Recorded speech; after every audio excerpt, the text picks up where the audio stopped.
Russia దగ్గర నుంచి $40 నుంచి $40 మనకు వస్తుంది per barrel, which is very very reasonable. International markets ఇప్పుడు కూడా 70 నడుస్తుంది. $30 తక్కువ, చాలా తక్కువ మనకి. అదే టైంలో మన అమెరికా దగ్గర నుంచి కూడా క్రూడ్ ఆయిల్ కొంటున్నాం మనం. కానీ ఇప్పుడు దాని ముందు తక్కువ ఉండే, ప్రెసిడెంట్ ట్రంప్ వచ్చిన తర్వాత కొంచెం ఎక్కువ చేసాం. ఇప్పుడు ఫర్ ఎగ్జాంపుల్ అమెరికా దగ్గర నుంచి మనం కొనేదానికి ఇప్పుడు మనం లాస్ట్ 2 months మనం అమెరికా నుంచి ఎక్స్పోర్ట్స్ చాలా ఎక్కువ చేసుకున్నాం, క్రూడ్ ఆయిల్ ఎక్స్పోర్ట్స్. సో ఈ పరిస్థితుల్లో కొత్త టారిఫ్లు పెడతాను, మీరు నన్ను హ్యాపీగా పెట్టుకోకపోతే అంటే ఎందుకు ఇట్లా చెప్తున్నారు అనేది ఉంది. సో ఆబ్వియస్లీ ట్రంప్కి ఇట్ ఇస్ బియాండ్ ఆయిల్. ఆయనకంటే మా దగ్గర నుంచి కొంచెం ఆయుధాలు కొనండి, ఇంకా కొంచెం అపాషే హెలికాప్టర్స్ కొనండి, F-35 మీరు కొంటలేడు నా దగ్గర. అక్కడ చూడండి సౌదీ అరేబియా వాళ్ళు కొన్నారు. సౌదీ అరేబియా ఏం చేసుకుంటారు, మ్యాక్సిమం యెమెన్లో వెళ్ళి యెమెన్లో బాంబింగ్ చేస్తారు వాళ్ళు. అది మనకు అది కాదు కదా. మనకు ఒక 2.5 ఫ్రంట్ వార్ ఉంది. ఒకటి చైనా, పాకిస్తాన్, ఒకటి బంగ్లాదేశ్. ముందు నక్సలైట్స్ ఉండే, ఇప్పుడు బంగ్లాదేశ్ అయిపోయింది. ఇట్లాంటి పరిస్థితుల్లో మనం అమెరికా నుంచి డీల్ చేసినప్పుడు చాలా కేర్ఫుల్గా డీల్ చేయాల్సి వస్తుంది. ఒకటి, డోంట్ గెట్ ఎక్సైటెడ్. ఇప్పుడు ఇంటర్నేషనల్ పాలిటిక్స్లో షబాజ్ షరీఫ్లా కానీ, అసీం మునీర్లా కానీ, మొహమ్మద్ యూనిస్ లాగా ఎక్సైట్ కాకూడదు. ఎప్పుడైనా డీల్ చేసినప్పుడు ఇంటర్నేషనల్ పాలసీలో డిప్లొమసీ చాలా సాఫ్ట్గా మాట్లాడాలి. జయశంకర్ గారు మాట్లాడతారు చూడండి, చెప్పాల్సిన పాయింట్ చెప్పేసేయాలి. రిప్లై చేయకుంటే బాగుంటుంది, రిప్లై చేస్తే ఇంకా పెద్ద ప్రాబ్లం అవుతుంది. ట్రంప్ అన్నారు ఇట్లా, ఏమంటారు మోదీ గారు అంటే, మోదీ గారు ఏమన్నారు. మోదీ గారు క్వైట్గా కూర్చుంటారు, చెప్పాల్సింది మెసేజ్ వెళ్ళిపోతుంది అక్కడికి. మేము మీ దగ్గర నుంచి క్రూడ్ ఆయిల్ కొంటున్నాం కదా, మీకు ప్రాబ్లం ఏంటి? రష్యా దగ్గర నుంచి కొంటున్నాం, మీ దగ్గర నుంచి కొంటున్నాం. So what is the issue now? No issue at all. కానీ అప్పుడప్పుడు కూడా ఆయనకి మెయిన్ ప్రాబ్లం ఏంటంటే మన ట్రేడ్ టాక్స్ ఆగిపోయింది. ఇప్పుడు చాలా మటుకు ట్రేడ్ టాక్స్ మొత్తం కొలాప్స్ అయిపోయింది ఆల్ ఓవర్ ద వరల్డ్. థాయిలాండ్తో సైన్ చేశారు, అది కొలాప్స్ అయిపోయింది ట్రేడ్ టాక్స్. యూఎస్ది, వియట్నాంతో సైన్ చేశారు, అది కూడా ఎక్కడ వెళ్ళట్లేదు. యూకేతో ఒకటే ఉంది, అది నడుస్తుంది. అది పాత ట్రేడ్ టాక్స్లో కూడా వాళ్ళ దగ్గర ఉండే FTA ఉండే ఒకటి. సో ప్రెసిడెంట్ ట్రంప్కి ఇప్పుడు మొత్తం సీన్ అంతా మారిపోయింది. ఎందుకంటే అమెరికాలో ఇప్పుడు మిడ్ టర్మ్ పోల్స్ రాబోతుంది. ఇన్ఫ్లేషన్ చాలా ఎక్కువ ఉంది, అన్ఎంప్లాయ్మెంట్ కూడా చాలా ఎక్కువ. సో ఆయనకి పొలిటికల్గా అమెరికాలో చాలా పెద్ద ప్రాబ్లమ్స్ ఉన్నాయి. అది కాకుండా మనం చూస్తున్నాం H-1B వీసా కానివ్వండి, ఆయన చెప్పిన మట్టుకు అక్కడ ఉన్న అమెరికన్లో ఉన్న ఇండియన్స్ అని కాదు, ఎవరైనా వీసా మీద చిన్న చిన్న వయలేషన్స్ చేస్తే కూడా వాళ్ళని పంపించేస్తున్నారట. If you're driving under the influence కానివ్వండి, లేకుంటే ఏదైనా ట్రేడ్లో మన ఏం చెప్తారు, మీరు ట్రాఫిక్ వయలేషన్ చేస్తే దాన్ని కూడా వేసుకుంటున్నారు వాళ్ళు. అన్ని పట్టుకు బయట పంపించేస్తున్నారు వాళ్ళు. So this is not correct technically speaking. కానీ అది నడుస్తుంది, అది ఏం చేయలేము మనం ఇప్పటికైతే. ఈ మెయిన్గా ప్రెసిడెంట్ ట్రంప్తో డీల్ చేస్తున్నప్పుడు we should be A transactional person. సరే మేము కొనట్లేదా, ఎంత కొన్నాం మేము? 12% కొన్నాం పోయిన నెలలో. సరే ఈ నెల 14 కొంటాం, హ్యాపీ, చాలా నెక్స్ట్ స్టెప్. ఇట్లా వెళ్తుందన్నమాట. మనం ఇది చేసుకుంటూ వెళ్తున్నప్పుడే దీని మెయిన్ రీజన్ అమెరికాతో డీల్ చేసేది ఒక డిప్లొమాటిక్ సొల్యూషన్ కాబట్టి. కాకపోతే మళ్ళీ మనం ఒక కన్విన్సింగ్ మెథడ్లో వాళ్ళతో మాట్లాడుతున్నాము అనేది ఒకటి. ఇక్కడ ఉన్నటువంటి అంబాసిడర్లు వెళ్తున్నారు, లేదు మేము చూసారా, మేము బాగానే వర్క్ చేస్తున్నాం అనేది. అలా లాబియింగ్ అనేది ఎందుకు చేస్తున్నారు? లాబింగ్ అనేది ప్రతి కంట్రీ చేస్తుందండి. ఓకే, ఇప్పుడు లాబింగ్ ఎవరు చేయట్లేదు. ఆ వర్డ్ ఎక్కడి నుంచి వచ్చిందంటే, ఈ హోటల్ లాబీలో వెయిట్ చేస్తున్న కొంతమంది PR వాళ్ళు ఉంటారు, పబ్లిక్ రిలేషన్స్ వాళ్ళు. సో ఈ సెనేటర్స్ కానీ సీనియర్ పొలిటీషియన్స్ అంతా హోటల్లో ఉన్నప్పుడు, ఏదైనా కాన్ఫరెన్స్కి వచ్చినప్పుడు వీళ్ళు లాబీలో వెయిట్ చేస్తారు. లేకుంటే క్యాపిటల్ హిల్ వాళ్ళ పార్లమెంట్ అనొచ్చు, అక్కడ ఉన్నప్పుడు అక్కడ లాబీలో వెయిట్ చేస్తారు వాళ్ళు. అక్కడ వాళ్ళు దిగి వచ్చినప్పుడు వాళ్ళని కౌట్ చేసి వాళ్ళ దగ్గర మాట్లాడి, మా పాయింట్ ఆఫ్ వ్యూ ఇది ఉందండి చూసుకోండి అని చెప్పేసి. భారతదేశం నుంచి యూఎస్కి ఇప్పుడు ఏం ప్రాబ్లం లేదు యాక్చువల్లీ, టెక్నికలీ స్పీకింగ్. మనకు కూడా ఇష్యూ లేదు. మన డిసెంబర్ ఫిగర్స్ ఇంకా రాలేదు, కానీ November exports very high, especially to the US. అది ఎట్లా అయిందండి, మీరు ఇంత టారిఫ్ పెట్టిన తర్వాత కూడా మా ఎక్స్పోర్ట్స్ ఎట్లా పెరుగుతుందంటే, డిమాండ్ ఉంది ఇండియన్ ప్రోడక్ట్స్కి. నడుమిట్లో ప్రెసిడెంట్ ట్రంప్ 50 ఇండియన్ ప్రోడక్ట్స్ మీద టారిఫ్ తగ్గించేశారు క్వైట్గా ఒక 2 నెలల ముందు. Spices, tea, basmati rice. ఎందుకంటే అక్కడ కన్జ్యూమ్ చేస్తున్న అమెరికన్ పాపులేషన్ దీని టారిఫ్ కడుతున్నారు. సో నేను దీంట్లో ముందు కూడా ఎక్స్ప్లెయిన్ చేశాను, $10 ఒక ప్రోడక్ట్ మనం ఇక్కడ నుంచి పంపిస్తే 50% టారిఫ్ పెడితే అది $15 అయిపోతుంది. దాని తర్వాత రీటైలర్ ఆయన మార్జిన్ పెట్టి $16-17 అమ్ముతాడు. ఈ డిఫరెన్స్ ఎవరు కడుతున్నారు? $8 ఎక్స్ట్రా, $8 ఎక్స్ట్రాస్ని ఎవరు కడుతున్నారు? ఫస్ట్ ఎవరు ఇంపోర్ట్ చేస్తున్నారు వాళ్ళు కడుతున్నారు, కంపెనీ. దాని తర్వాత వాళ్ళు టార్గెట్ కానీ వాల్మార్ట్కి పంపించినప్పుడు వాళ్ళ దగ్గర నుంచి కూడా అది కలెక్ట్ చేసుకుంటున్నారు. ఫైనలీ కన్జ్యూమర్ కడుతున్నారు. సో యుఎస్ కన్జ్యూమర్కి $10 దొరికే ఒక ప్రోడక్ట్ ఇప్పుడు $17 వస్తుంది. అందువల్లే $600 బిలియన్ వాళ్ళకి వచ్చాయని కూడా చెప్పుకుంటున్నారు కదా. ఎవరి దగ్గర నుంచి? వాళ్ళ సిటిజన్స్ దగ్గర నుంచే గుంజుకున్నారు. ఆలోచించండి. ఎమ్మెల్యే ఏమంటున్నాడు, మీకు కావాలంటే నేను కొంచెం రిలీఫ్ ఇస్తాను, ట్యాక్స్ రిలీఫ్ ఇస్తానంట. అంటే మీ దగ్గర నుంచి డబ్బులు తీసుకొని మీకే రిటర్న్ ఇస్తున్నారంట. అది ఎక్కడ లాజిక్ అండి? అర్థం కాదు. సో కవిత గారు, మెయిన్ థింగ్ ఏంటంటే అమెరికాతో డీల్ చేసినప్పుడు ట్రాన్సాక్షనల్గా మాట్లాడుతున్నప్పుడు ట్రాన్సాక్షనల్గా మాట్లాడాలి మనం. ఇంకే లాంగ్వేజ్లో మాట్లాడకూడదు. అమెరికాతో ఉన్న డిప్లొమసీ మీరు బుష్ టైంలో కానీ, క్లింటన్ టైంలో కానీ, ఒబామా టైంలో కానీ, బైడెన్ టైంలో కానీ చాలా డిఫరెంట్గా ఉండే. అది మనతో ఒక్కరితో కాదు, అన్ని దేశాలతో అదే నడుస్తుంది. ట్రంప్ ఫస్ట్ టర్మ్లో ఐ లవ్ పుటిన్ అన్నారు. I love north Korean dictator Kim Jong Un నా క్లోజ్ ఫ్రెండ్ అన్నారు. వెళ్ళి కలిశారు కూడా ఇద్దరు. ఆయనకి ఎట్లా అంటే ఒక ఐడియోసింక్రసీ వస్తుంది. ఆయనకి ఒక లోకంలో నేనే కంట్రోల్ చేయాలి, అందరు నన్ను గుర్తుపెట్టుకోవాలి. So this is what his logic is. So మనం కూడా అదే లాజిక్లో ఆడాలి గేమ్ కూడా. ఇప్పుడు ఇది ఒక ఏం చెప్తారు, నేనే అందరికన్నా పెద్దోడు అంటే మీరు చెప్పాలి కరెక్ట్, మీరే అందరికన్నా పెద్దోడు. మీ లేకుండా లేరు. లోకం ఎట్లా నడుస్తుంది అంటే చాలా హ్యాపీ. ఇంకా షబాజ్ షరీఫ్, అసీం మునీర్ ఇదే చేస్తారు. అక్కడ వైట్ హౌస్కి వెళ్ళి పాట పాడతారు ట్రంప్ది, you are the greatest, you are the greatest, you అని ఈగో మసాజ్ చేస్తున్నారు అన్నమాట. మనం అది ఎక్కువ చేయట్లేదు. మోదీ గారు చేయరు కూడా. అది టారిఫ్ పెట్టినప్పుడు ట్రంప్ ఏమనుకున్నారంటే మనం ప్యానిక్ అయిపోతాం, అయ్యో అమ్మో అని కొట్టుకుంటాం అనుకున్నాం, కానీ జరగలేదు. We were very quiet, okay no problem, tariff వేసారుగా చూసుకుందాం. We expanded our market. Shrimp మనం లోకల్గా అమ్మడం మొదలుపెట్టాం, యూరోపియన్ మార్కెట్స్ తీసుకెళ్ళాం. కీటెక్స్ లాంటి కంపెనీస్ డొమెస్టిక్ మార్కెట్ అప్రోచ్ అయ్యారు, దాని కాకుండా యూరోపియన్ మార్కెట్ చూసుకున్నారు. ఇప్పుడేమో అమెరికా నుంచి వాపస్ వాళ్ళ ప్రోడక్ట్స్ వాళ్ళే పిలుస్తున్నారు, మాకు బంగ్లాదేశ్ డ్రెస్సులు వద్దు, మీరే పంపించండి అని చెప్పేసి. క్వాలిటీ ఆల్సో మ్యాటర్స్ అన్నమాట. సో మనం టెన్షన్ పెడక్కర్లేదు. కీప్ మీ హ్యాపీ అంటే we will keep you happy, no problem.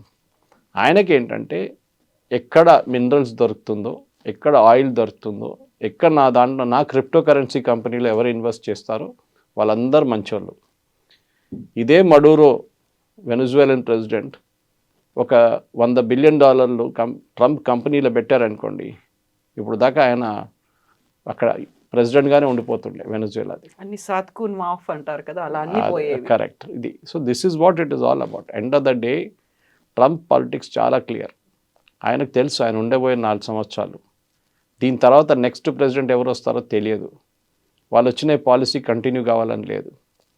Europeans ఇప్పుడు ఏమన్నట్లేదు. కియర్ స్టామర్ కూడా డిప్లొమాటిక్లీ అక్కడ లేని ఇక్కడ లేని అట్లా మాట్లాడుతున్నారు. అమెరికాలో ఉన్న ఆయన ఏమన్నారు, వెస్టర్న్ హెమిస్ఫియర్ వైపు ఎవరు రాకూడదు, so you keep away from western hemisphere. మనం ఇప్పుడు యుఎస్ ఆయిల్ కొంటున్నప్పుడు మనం ఎంత దూరం నుంచి తీసుకొస్తున్నాం ఆలోచించండి. Geographically it is very far. మనం సౌదీ అరేబియా దగ్గర నుంచో, లేకుంటే బహ్రెయిన్ దగ్గర నుంచో, ఖతార్ దగ్గర నుంచి న్యాచురల్ గ్యాస్ కొనుక్కుంటే మనకు చాలా దగ్గర, 3 రోజులు వచ్చేస్తుంది మనకి షిప్. అది కాదు కదా, అమెరికా నుంచి రావాలి, మొత్తం తిరిగి రావాలి. So it takes a long time and cost కూడా చాలా ఎక్కువ. కానీ అప్పుడప్పుడు we have to keep America happy, అదొక పాలసీ. బట్ మనం అంత సటిల్గా ఉండాల్సినటువంటి అవసరం ఏముంది? అంత కామ్గా సైలెంట్గా ఉండి బోల్డన్ని క్వశ్చన్స్ ఉన్నాయి, దేని గురించి మాట్లాడకుండా ప్రతిసారి మనల్ని ప్రొవోక్ చేస్తున్నట్టుగా ఉంటే, నాట్ ఓన్లీ మోదీ, మొత్తం భారతదేశాన్ని అంతా అలా ప్రొవోక్ చేస్తున్నట్టుగా ఉంటే కామ్గానే పని చేసుకుంటూ వెళ్తున్నాం, ఇది కాకపోతే ఇంకోటి అన్నట్టుంటే అక్కడ బోల్డన్ని క్వశ్చన్స్ వస్తున్నాయి. ఆన్సరబుల్గా ఉన్నారా, అకౌంటబిలిటీ ఉందా అనేది ఉంది. ఆ తర్వాత ఇప్పుడు వెరీ రీసెంట్గా వెనిజువేలా మీద అటాక్ చేసి అక్కడ ఉన్నటువంటి ప్రైమ్ మినిస్టర్ని పట్టుకెళ్ళిపోతే మనం ఏం మాట్లాడకుండానే అలాగే సైలెంట్ స్పెక్టేటర్స్ లాగా ఎందుకున్నారు? Why we are not taking any stand అనేది వస్తుంది కదా. అది అమెరికా అంటే భయమా అనేటువంటి క్వశ్చన్లు కూడా ఉన్నాయి కదా. Why should be take a stand? Venezuelan president మనకేమైనా పెద్ద పని ఏం చేసి పెట్టారు? ఏం చేయలేదు కదా. ఇన్ఫ్యాక్ట్ మన దగ్గర ఉన్న ఓఎన్జీసీది ఒక ఇంటర్నేషనల్ ఆర్మ్ది అక్కడ డ్రిల్ చేస్తున్న కంపెనీ డబ్బులు మనకి ఇంకా రాలేదు. రోజుకి 5,000 బ్యారెల్ ఇస్తున్నారు, అది మనకు రాలేదు లాస్ట్ 5 సంవత్సరాల్లో. వాళ్ళ ప్రాబ్లమ్స్ వాళ్ళకు ఉందిలే, అది సపరేట్. సో మన ఎందుకు వెనజువేలన్ ప్రెసిడెంట్ పట్టుకెళ్తే పెట్టుకెళ్ళారు కథ, మన ప్రెసిడెంట్ పట్టుకెళ్ళలేదు కదా. Why should we react? We will react. Suppose Asim మునీని పట్టుకెళ్ళారు అనుకోండి, then we will react to it. అరే మీరు చేసిన తప్పని చెప్తాం అప్పుడు, ఎందుకంటే పాకిస్తాన్ దగ్గరే కదా, ఒక ఇంపాక్ట్ ఉంది. ఎక్కడో ఉన్న వెనజువేలాలో ఎవరు రియాక్ట్ అయ్యారు చూడండి, లోకంలో ఏ కంట్రీస్ రియాక్ట్ అయ్యారు? లాటిన్ అమెరికాలో 2-3 కంట్రీస్ రియాక్ట్ చేశారు. క్యూబా రియాక్ట్ చేశారు. ఎందుకంటే వాళ్ళ 32 బాడీ గార్డ్స్ హువర్ ప్రొటెక్టింగ్ మడూరో, వాళ్ళు చంపేశారు యుఎస్ ఫోర్సెస్. మిగతా ఎవరు, యూరోపియన్ నేషన్స్ చూడండి, ఎవరు మాట్లాడలేదు, యుఎన్ మాట్లాడలేదు. Why should you? దీనికన్నా ముందు కూడా యుఎస్ ఫస్ట్ టైం చేస్తున్నారు కాదు కదా. ఏం చేశారు సద్దాం హుసేన్తో? ఇదే పని చేశారు కదా. అఫ్కోర్స్ కిడ్నాప్ చేసి తీసుకెళ్ళలేదు, కానీ అక్కడే అరెస్ట్ చేసి వెపన్స్ ఆఫ్ మాస్ డిస్ట్రక్షన్ అని చెప్పి లాస్ట్ అని చంపేశారు. లిబియాలో అక్కడున్న లోకల్ సిటిజన్స్తోని గదాఫీని చంపేశారు. సొమాలియాలో ఇదే చేశారు ఫస్ట్. వియట్నాంలో ఏం చేశారు మనకు తెలిసింది, అక్కడ ఓడిపోయారు అమెరికా చేస్తున్న దాన్ని అన్నిటికీ మనం రియాక్ట్ కాకలేదు. దట్స్ వై సార్ డిప్లొమసీలో చాలా ఇంపార్టెంట్ కవిత గారు, that you should learn how to keep your mouth shut. మీరు ఎక్కువ మాట్లాడి స్పాయిల్ చేయకుండా క్వైట్లీ మీకు చెప్పాల్సిన పాయింట్ డైరెక్ట్గా చెప్పేసేయండి. పబ్లిక్ చెప్పక్కర్లేదు. ఈ ప్రశ్నలు అడుగుతుంది ఎవరైనా, నా ఫస్ట్ క్వశ్చన్ ఎవరు? ఇక్కడున్న local politicians, opposition parties. Exactly. America అంత డిక్టేటర్షిప్ చూపిస్తూ ఉంటే మనం ఏమీ మాట్లాడట్లేదు, అదే అమెరికా అందరి మీద అటాక్ చేస్తుంది. వాట్ ఇఫ్ మన మీద కూడా అలాంటి శాంక్షన్స్ ఇప్పటికే ఉన్నాయి, టారిఫ్లు ఉన్నాయి, అలాంటి ఒక ప్రెషర్ అనేది మన మీద కూడా తీసుకొస్తే? అదే వాజ్పేయి గారు పాత వీడియో నిన్న బయటకు వచ్చింది ఒకసారి, అది వైరల్ అయింది. ఇప్పుడు పోఖ్రాన్ బ్లాస్ట్ చేసే ముందు అమెరికా చాలా ప్రెషర్ పెడుతుండే మన మీద. మన్మోహన్ సింగ్ టైంలో కూడా మనం చూసాం, ఇది నరసింహారావు టైంలో కూడా చూసాం. We are ready with a nuclear test. అమెరికాకి ఎట్లనో తెలిసిపోయింది, అది ప్రెషర్ పెట్టి ఆపేశారు. అప్పుడు మనం ఏమైనా చెప్పామా? అమెరికా మా మీద ప్రెషర్ పెట్టింది, అది చేసింది, ఇది చేసింది, ఏం చెప్పలేదు. నరసింహారావు గారు క్వైట్గా ఉన్నారు. ఆ లెసన్ నేర్చుకున్నాము. So what did you do? Vajpayee గారు వచ్చినప్పుడు అదే న్యూక్లియర్ టెస్ట్ మళ్ళీ మొదలుపెట్టాం. కానీ ఏం చేసాం? పొద్దున పూట పని చేయకుండా రాత్రిపూట పని చేసాం. ఇప్పుడు శాటిలైట్స్, ఓవర్ హెడ్ శాటిలైట్, దాన్ని డిటెక్ట్ చేయలేక. అండ్ సడన్గా జరిగినప్పుడు సిఏఏలో పెద్ద ఒక భూకంపం వచ్చింది. ఇది ఎట్లా జరిగింది? మనకు తెలియకుండా ఇండియా ఎట్లా చేశారు ఇదంతా? ఎందుకంటే ఒక న్యూక్లియర్ టెస్ట్ చేయడానికి చిన్న పని కాదు, దివాళీ పటాక కాదు. చాలా మటుకు గ్రౌండ్ వర్క్ ఉంటుంది, డ్రిల్లింగ్ వర్క్ ఉంటుంది, అన్నీ నడుస్తుంది. కానీ ఏం తెలియకుండా పొద్దున్న చూస్తే ఆ గ్రౌండ్ అంతా క్లియర్గా ఉంది. రాత్రిపూట మళ్ళీ మన వాళ్ళు తవ్వుతున్నారు, పొద్దున పూట మళ్ళీ మట్టేసి కవర్ చేసేస్తున్నారు. ఇట్లా చేసుకుంటే చాలా రోజుల తర్వాత టెస్ట్ జరిగింది. George Fernandes was the defence minister, Abdul Kalam garu was the head of DRDO టైంలో. వాజ్పేయి గారు చెప్పారు స్ట్రెంగ్త్. ఎందుకంటే నాకు అప్పుడు కూడా స్వామి వివేకానంద ఒక కోట్ గుర్తొస్తుంది. స్వామి వివేకానంద అన్నారు, ఇప్పుడు చాలా సంవత్సరాలు ఉంది ఆయన ఉన్నప్పుడే, దట్ స్ట్రెంగ్త్ ఇస్ రెస్పెక్టెడ్. ఎవరైనా హూ హెస్ గాట్ స్ట్రెంగ్త్ వాళ్ళని రెస్పెక్ట్ చేస్తారు, వీక్ ఉన్న వాళ్ళని ఎవరు పట్టించుకోరు. దాన్ని మీరు లా ఆఫ్ ద జంగిల్ కూడా అని చెప్పొచ్చు. లా ఆఫ్ ద జంగిల్ చాలా క్లియర్. అక్కడున్న వీక్ ఉన్న యానిమల్స్ని పులి తినేస్తుంది, లేకుంటే సింహం తినేస్తుంది. మనం చెప్పొచ్చు, అరే పాపం ఎందుకు చేస్తున్నారు, అది కూడా ఉంటే అది కూడా యానిమలే కాదంటే కాదు. That's a law of the jungle. The strongest will survive. So మన స్ట్రెంగ్త్ మనం పెట్టుకొని చాలా మటుకు ఎక్కడో ఏదో జరిగితే మనం కామెంట్ చేయక్కర్లేదు. ఓకే, మడూరో హెస్ డన్ అస్ నో ఫేవర్. ఒకటే ఫేవర్ ఏంటంటే సత్యసాయిబాబా డివోటీ ఉండే, వాళ్ళ wife was more of a devotee. పెళ్ళి కన్నా ముందు కూడా వచ్చి కలిసి వెళ్ళారు సత్యసాయిబాబాతో. దాని తర్వాత వాళ్ళ ప్రెసిడెన్షియల్ ప్యాలెస్లో కూడా పెద్ద ఒక ఫోటో ఉందంట. అంతే, that is only Indian connection he has. ఆఫ్రికాలో చాలా డిక్టేటర్స్ ఉన్నారు కదా కవిత గారు, పెద్ద పెద్ద డిక్టేటర్. ఇదీ అమీన్ నుంచి మనం చూసుకుంటూ వస్తున్నాం. ఇటువైపు తక్కువనా? లాటిన్ అమెరికాలో అయితే ఫుల్ ఆఫ్ డిక్టేటర్స్. డానియల్ ఆర్టెగా నుంచి మీరు ఫిడెల్ కాస్ట్రో ఉన్నారు ముందు. మనం ఎందుకు నేమ్ చేయాలి? ఇప్పుడు కమ్యూనిస్ట్ వాళ్ళు ఒక ప్రెస్ నోట్ తీశారు మొన్న, దట్ అది ఇది లెఫ్టిస్ట్ అది అని చెప్పి. లాస్ట్ భారతదేశం దీన్ని ఖండించి ఏం చేసుకుంటామండి? ఎవడు పట్టించుకుంటారు? ఎవడు పట్టించుకోరు. ఎక్కడో ఏం డస్ట్బిన్లో పడేస్తారు, ఎవరు చూడరు కూడా. What America doesn't care, world doesn't care. దానికోసం యూకే ఏమన్నారు, యూకే ప్రైమ్ మినిస్టర్ చేసిన తప్పే కానీ okay let us forget it. ఎందుకంటే మడూరో is not a Jesus Christ. ఆయన చేసిన పనులు మనందరికి తెలిసిందే. అట్లాంటి చాలామంది డిక్టేటర్, పినోషే ఉన్నారు చిలేల ముందు. నేను స్కూల్లో చదువుతున్నప్పుడు నాకు గుర్తుంది. ఆ టైంలో నాకు ఒక పెన్ ఫ్రెండ్ ఉండే అక్కడ. ఆయన దట్ అబ్బాయి used to send me stamps, అక్కడ జరుగుతున్న అత్యాచారాల గురించి రాస్తుండే. So I was wondering how is able to do it. నేను అప్పుడు హై స్కూల్లో ఉన్నాను ఆ టైంలో. అట్లాంటి పరిస్థితి నుంచి ఆఫ్రికా నుంచి చూడండి, లాటిన్ అమెరికా చూడండి, అన్స్టేబుల్ రెజ్యూమ్స్ ఉంటుంది అక్కడ అన్ని. కొలంబియా తక్కువనండి కవిత గారు, వీళ్ళకంటే పెద్ద ప్రాబ్లం కొలంబియా. ప్రెసిడెంట్ ట్రంప్ కొలంబియాతో డీల్ చేస్తారు, తర్వాత చేస్తారు డెఫినెట్గా. ఇరాన్లో ఏం జరుగుతుంది? ఇరాన్లో ఉన్న అయత్తోళ్ళు చేసిన గొడవ, అక్కడ వాళ్ళ ప్రజల మీద చేస్తున్న ఫైరింగ్ అంతా ఈసారి ఎందుకు జరగట్లేదు? ఇప్పుడు జరుగుతున్న ప్రొటెస్ట్లో వాళ్ళు ప్రెసిడెంట్ అంటున్నారు, కరెక్ట్, ఒక ప్రాబ్లం ఉంది, మన రియాల్ మొత్తం డివాల్యూ అయిపోయింది, అసలు ద వర్త్లెస్ పేపర్, కానీ నేనేం చేయలేను, నీళ్ళు లేదు నేనేం చేయలేను, ఫ్యూయల్ షార్టేజెస్ ఉంది నేనేం చేయలేను, మీరందరూ కొంచెం ఓపిక వచ్చుకొని చేద్దామేమన్నా మనం.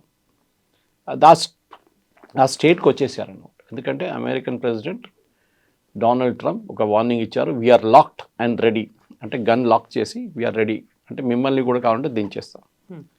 ఆల్రెడీ షా ఆఫ్ ఇరాన్ కొడుకు, the old Shah of Iran Pahlavi కొడుకు మొన్న స్టేట్మెంట్ ఇచ్చారు that we should bring back democracy to Iran. మా ఇరాన్లో ఎప్పుడు డెమోక్రసీ లేకుండే, ఈవెన్ షా ఆఫ్ ఇరాన్ ఉన్నప్పుడు డెమోక్రసీ లేకుండే, it is far more liberal regime. అక్కడ కూడా ఒక చేంజ్ ఆఫ్ రెజీమ్ రావబోతుంది.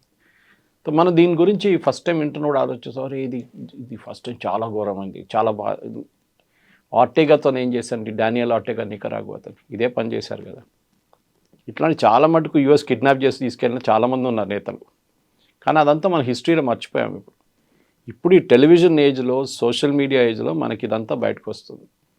లేకుంటే ఆయన్ని పట్టుకెళ్ళే ఫోటో కానీ ఎక్కడైనా కానీ, సద్దాం హుసేన్ ఫోటో మీకు ఎక్కడైనా కనిపించింది? ఏదో అక్కడెక్కడ 2-3 వీడియోలు కనిపిస్తుంది అంతే. ఆ టైంలో సోషల్ మీడియా లేకుండే. గద్దాఫీ ఫోటోలు అయితే అస్సలు కనిపించదు మీకు. ఇక్కడ ఎందుకంటే ఆయన యూఎస్ షిప్లో తీసుకెళ్తున్నాడు, నేవల్ షిప్ తీసుకెళ్తున్నా, ఆ ఫోటో పట్టినప్పుడు అది వైరల్ అయిపోయింది వీడియో. దాంతో ఇప్పుడు కోర్టులో ప్రొడ్యూస్ చేస్తున్నాం, మళ్ళీ ఆ వీడియో వైరల్ అవుతుంది. మార్క్ మై వర్డ్స్ కవిత గారు, 1 నెల తర్వాత 2 నెలల తర్వాత ఏం జరిగింది వెనుజువేలా అని మన ప్రజలందరూ మర్చిపోతారు. We will be back to our daily lifes. మన ప్రాబ్లమ్స్, మన ఇష్యూస్, మన కంట్రీ ప్రాబ్లమ్స్ మనం మాట్లాడుకుంటా, కానీ ఎక్కడో ఉన్న వెనుజువేలా ప్రాబ్లం మనకి అసలు నో కాంటెక్స్ట్ అన్నమాట. దానికి ఈ మధ్యన వెనిజులా మీద విపరీతమైన కోపం ట్రంప్ పెట్టుకున్నాడు. దానికి ప్రధానమైన కారణం తనకు రావాల్సినటువంటి నోబెల్ పీస్ ప్రైజ్ని అక్కడే ఉన్నటువంటి మచాడోకి వెళ్ళింది కాబట్టి వెనిజులా మీద విపరీతమైన కోపం ఉంది అనేది. అదొకటేనా, లేకుంటే కేవలం ఆయిల్ అని ఉంది దానికోసమని ఇంత ప్రెషర్ పెట్టారంటారా?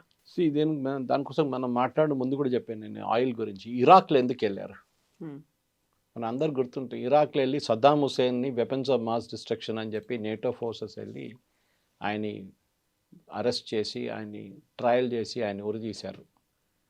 ఎందుకు వెళ్ళారంటే ఆయిల్ కోసం వెళ్ళారు అంతే. అక్కడ క్రూడ్ ఆయిల్ ఉంది.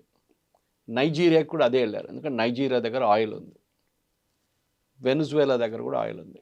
ప్రాబ్లం ఎక్కడ వచ్చిందంటే, వెనుజువేలాలో హ్యూగో షావేజ్ వచ్చాక, before Maduro they was Hugo Chavez who was the president. ఈయన గురుగారు ఆయన దానికని చేసిన ఆయన చేసిన అత్యాచారాలు కౌంటే లేదు. వేలాది మందిని చంపారు ఆయన కూడా. ప్రజలు చాలామంది, ఆల్మోస్ట్ ఐ థింక్ 70,000 మంది వెనుజువేలా నుంచి పారిపోయి చాలా దేశాలకు పారిపోయారు. ఓకే, అక్కడ తట్టుకోలేక అనమాట. అక్కడ ఉన్న కల్చర్, గవర్నమెంట్ వాళ్ళ మీద క్రాక్ డౌన్ కానీ, అరెస్ట్ చేయడం, చంపేయడం, ఎక్స్ట్రా జ్యుడిషియల్ కిల్లింగ్స్లో.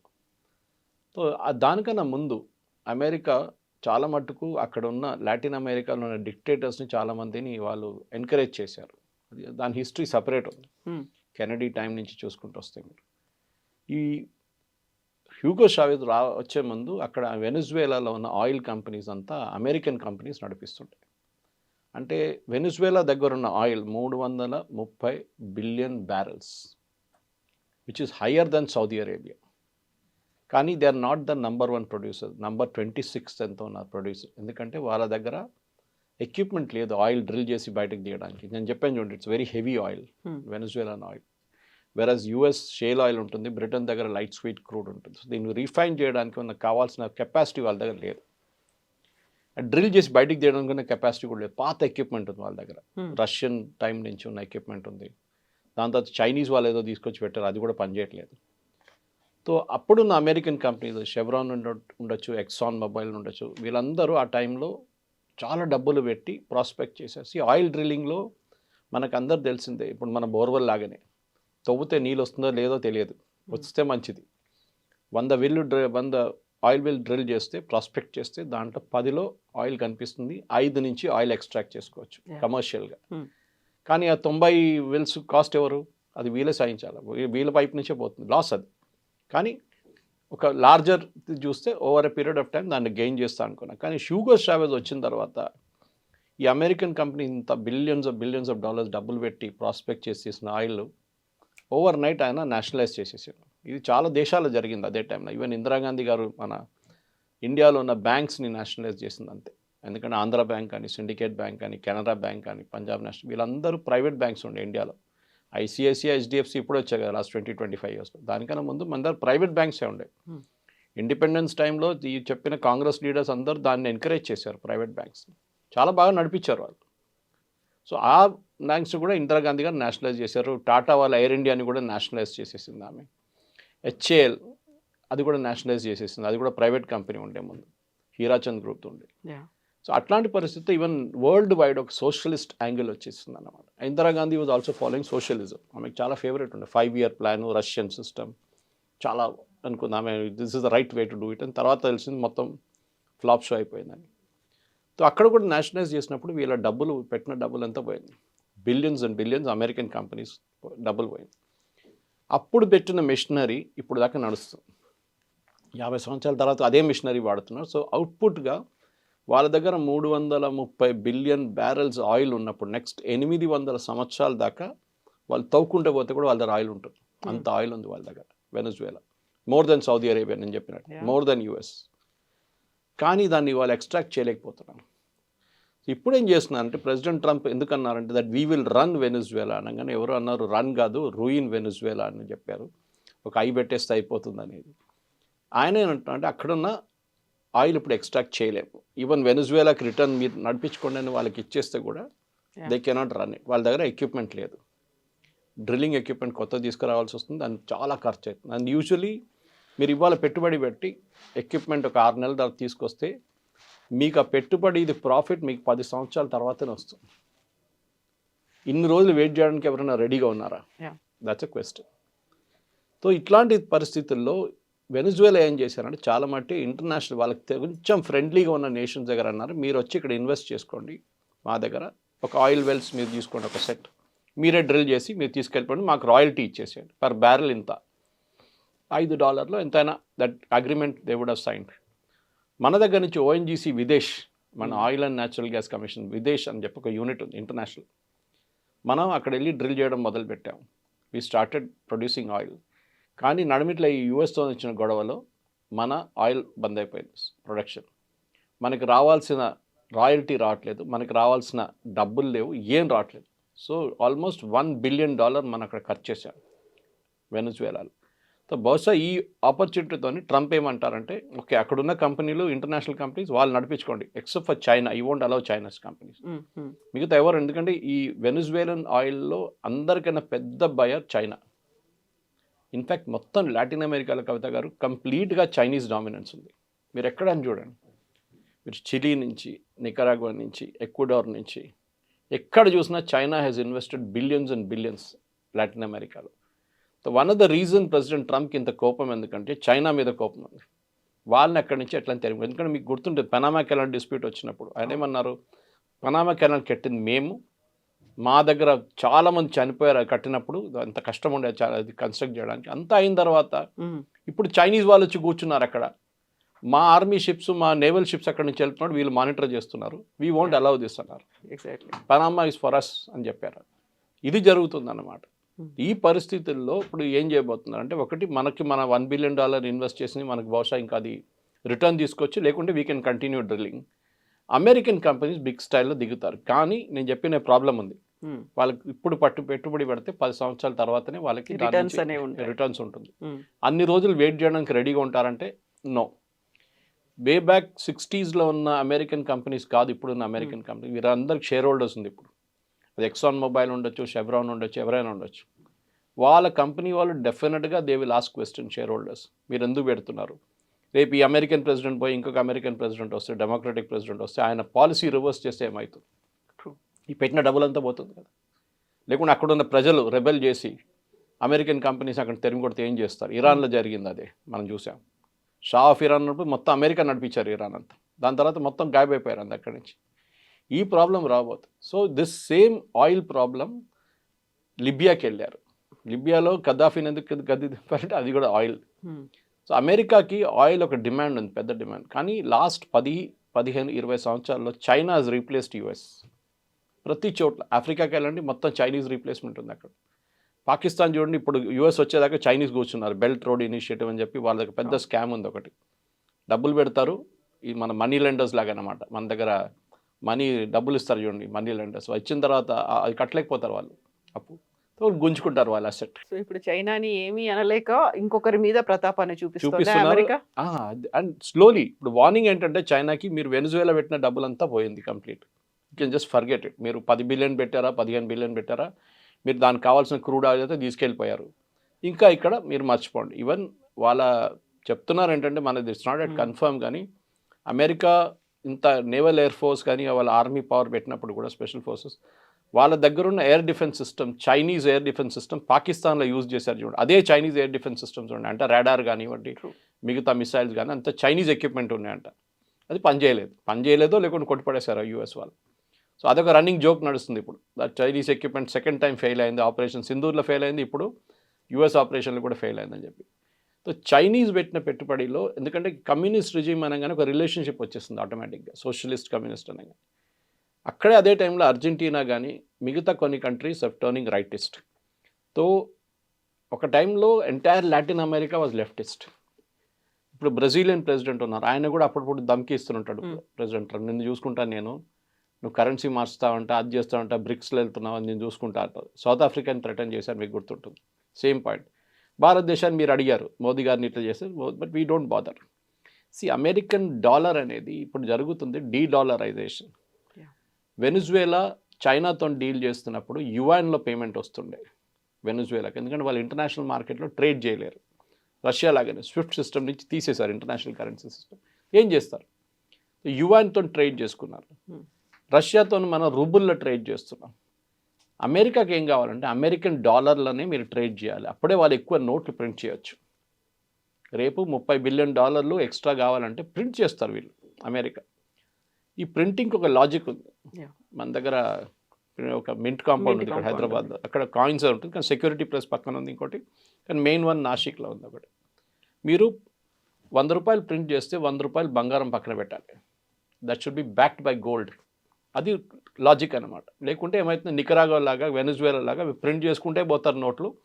లాస్ట్లో ఒక లోఫ్ బ్రెడ్ కొనాలంటే మీరు ఒక లారీలో వేసుకెళ్ళాల్సి వస్తుంది, అంత డబ్బులు తీసుకెళ్లాల్సి వస్తుంది. వాల్యూ లేదు అసలు దానికి. మోదీ గారు డిమానిటైజేషన్ చేశారు చూడండి, దానికి 2-3 లాజిక్ ఒకటి ఉంది. ఒకటి ఇది. సెకండ్ థింగ్, ఇప్పుడు జరిగే దాంట్లో ఈ ఆయిల్ ట్రేడ్లో కూడా ఇప్పుడు మీరు చూస్తున్నారు ఎంత కమ్మొచ్చు ఆయిల్. అది ఇంకొక క్వశ్చన్, ఎందుకంటే మీరు ఇంత పెట్టుబడి పెట్టినప్పుడు ఆయిల్ ఎంత డాలర్లు అమ్మచ్చు. టెక్నికలీ ఇప్పుడు మీరు వరల్డ్ వైడ్ చూస్తే సౌదీ అరేబియా కానీ, which is the largest producer, వాళ్ళ దగ్గర కెపాసిటీ వైజ్ వాళ్ళు number 2 position. వెనుజువేలా is number 1, Saudi Arabia reserves number 2. కానీ వెనుజువేలా ఎక్స్ట్రాక్ట్ చేయలేకపోతే సౌదీ అరేబియా చేస్తున్నారు.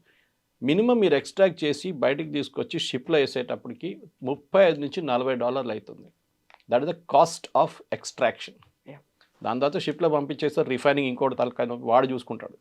జామ్నగర్ కానీ మిగతా ఎవరైనా కానివ్వండి, మిగతా చాలా కంపెనీ, అరామ్కో ఉన్నారు అక్కడ కూడా సౌదీ అరేబియాలో. దే కెన్ రిఫైన్ ఇట్ కావాలంటే. కానీ $40 కన్నా తక్కువ అమ్మితే లాస్. 40 కూడా కాదు, 50 కన్నా తక్కువ అమ్మితే లాస్. దట్ ఈస్ వై మన రష్యా దగ్గర నుంచి కొనుక్కుంటాం. అన్నిటికంటే పెద్ద హిట్ అయింది సౌదీ అరేబియా. వాళ్ళ దగ్గర వాళ్ళు మనకి $70 అమ్ముతుండే ఒక బ్యారల్, $70-80. ఇప్పుడు ఏమైంది, now they are not able to sell to India. భారతదేశాన్ని అమ్మలేకపోతారు, వాళ్ళు ప్రెషర్ పెడుతున్నారు యూఎస్ మీద. ఇప్పుడు ఆలోచించండి, connect the dots now. President Trump is not speaking for US. మీరు రష్యా దగ్గర నుంచి బంద్ చేస్తే మీరు ఎక్కడి నుంచి కొనాలి? ఐదర్ ఈ బై ఫ్రమ్ యూఎస్ ఆర్ ఈ buy from Saudi Arabia. Saudi Arabia నుంచి కొంటే మళ్ళీ మనకు $70 వచ్చేసి మన రేట్లు పెరిగిపోతుంది మన దగ్గర. ఇది ఇంటర్నేషనల్ పాలిటిక్స్లో జరుగుతుంది. మన ఒక పెద్ద నెక్సెస్ ఉంది. ఎందుకంటే మళ్ళీ సౌదీ అరేబియా F-35 కొనాలంటే వాళ్ళ దగ్గర డబ్బులు ఉండాలి. F-35 కొనాలంటే డబ్బులుగా ఉండాలంటే వాళ్ళు ఆయిల్ అమ్మాలి. ఆయిల్ అమ్మాలంటే మనలాంటి, ఎందుకంటే వరల్డ్లో number 2 top most consumers of oil China and India. China ఇప్పుడు ఏం చేస్తున్నాం, నేను చెప్పినట్లు వాళ్ళు ఎక్కడ దొరికితే అక్కడి నుంచి కొనేసుకుంటున్నారు. నైజీరియా నుంచి, వెనుజువేలా నుంచి ఏ కంట్రీ వాళ్ళకు సహాయం చేస్తుందో వాళ్ళ దగ్గర నుంచి కొంటున్నారు. They are dictating the rates and terms. మనం చేయలేకపోతున్నాం, ఎందుకంటే మనకి అంత పెట్టుబడి పెట్టడానికి మన దగ్గర కెపాసిటీ లేదు. రెండోది మనకి ఇంట్రెస్ట్ కూడా లేదు, ఎందుకంటే రిస్కీ అది అంతా. ఇప్పుడు చూసాం వెనుజువేలా ఇంత పెట్టిన తర్వాత ఒక్కరోజు రాత్రి కాదు పోయింది మొత్తం వాళ్ళ ఇన్వెస్ట్మెంట్ అంతా. మనం పెట్టిన $1 బిలియన్ మనకి ఇచ్చేసేయండి, మనం హ్యాపీగా వచ్చేస్తాం మనం రిటర్న్ అక్కడి నుంచి, వెనుజువేలా నుంచి. ఓవరాల్గా the entire thing is oil politics. దాంట్లో ఈ Venezuelan oil is the most crucial, ఎందుకంటే దాన్ని ఎక్స్ట్రాక్ట్ చేసి ఈ హెవీ ఆయిల్ని ప్రాసెస్ చేయడానికి యుఎస్లో towards Canadian side heavy oil, ఈ క్రూడ్ ఆయిల్ ప్రాసెసింగ్ చేసే చాలా మటుకు రిఫైనరీస్ ఉందన్నమాట. అది ప్రాసెస్ చేయలేకపోతున్నారు వీళ్ళు, ఎందుకంటే ఆ ప్లాంట్స్ అన్ని ఇప్పటిదాకా మూతపడి ఉండే. Because Canadian crude is also heavy crude like Venezuela. So అది, సో వరల్డ్లో top 3 producer Saudi Arabia, Venezuela was a producer, Russian oil మొత్తం బ్లాక్, వెనిజువేలా ఆయిల్ మొత్తం బ్లాక్. ఇప్పుడు మిగిలిందంతా Saudi Arabia and plus Gulf countries. ఇప్పుడు అక్కడి నుంచి కొనాల్సింది. Don't be surprise Kavitha garu, రేపు ఈ వెనిజువేలా ఆయిల్ నెక్స్ట్ 2 సంవత్సరాలు బయటికి రాకపోతే అందరికన్నా ఎక్కువ ప్రాఫిట్ సంపాదించేది ఈ గల్ఫ్ కంట్రీస్. ఇది జరగబోతున్నాను. Thank you so much. Thank you. Thank you.